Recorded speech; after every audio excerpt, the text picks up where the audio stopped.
Thank you for joining me today as I teach you how to palpate your horse for possible ulcers.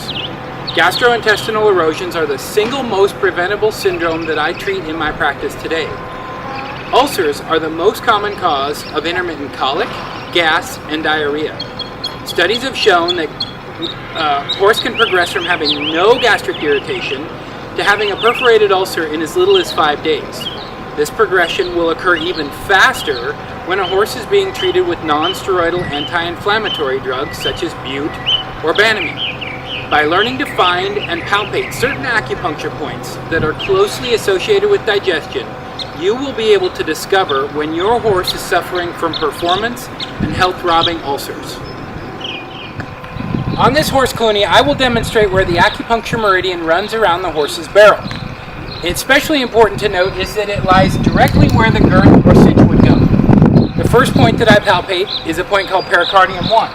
It's on the rib cage, just behind the front leg at the level of the elbow.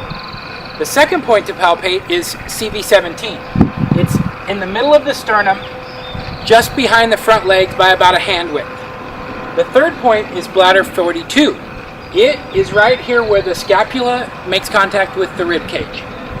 On the worst cases, they will become sensitive where the withers turns into the back. Now, a horse that's lived with ulcers for a long period of time or starts to get involved with the hindgut, they will get sensitive over this entire area of their low back. Hindgut acidosis commonly accompanies ulcers, and as it progresses, it can become debilitating for horses.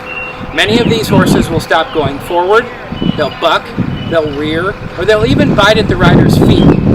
This horse shows no signs of ulcers. The next horse we bring out will have moderate sensitivity. This horse, Casey, is demonstrating moderate ulcer sensitivity. When I palpate pericardium 1, he twitches. See that? And oftentimes they'll come around and try to bite. The only other thing that can cause soreness here is if the rib is out of alignment. CV17, when I palpate that, he lifts his back, drops his head. Be careful, if your horse is sensitive there, they'll oftentimes try to bite or kick. He's not showing any symptoms at bladder 42 and not sensitive where the withers becomes the back. The next horse we'll bring out will demonstrate severe ulcer symptoms.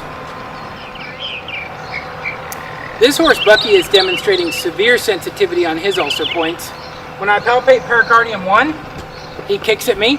If I palpate CV17, he kicks at me. He's very sensitive in bladder 42, as well as right where the withers becomes the back. Now be careful with this one. If a horse is very sensitive, they will become evasive or aggressive. Bucky has been living with ulcers long enough that he's become very sensitive in his low back. When I palpate his back, he twitches his tail, he twitches his back, he drops his pelvis forward, and he wants to avoid me palpating that at all cost.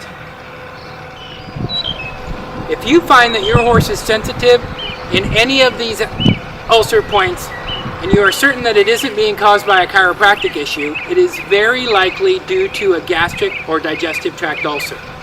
The first thing that you need to do is stop feeding an inflammatory diet. This means no sweet feed. Sweet feed is any feed that contains molasses. Also, you can't feed any grains. The second thing you need to do is start your horse on a daily digestive health supplement. For horses with severe ulcers, like Bucky, I would recommend an omeprazole product along with the daily digestive health supplement. Omeprazole is a drug that decreases stomach acid, and it typically takes about 5 days to reach its full effect. I will recommend that a horse be treated for 10 days. For more information, please read my nutrition and ulcer articles in our health library on our website. I'm Dr. Mark DiPaolo, and this video has been brought to you by DiPaolo Equine Concepts.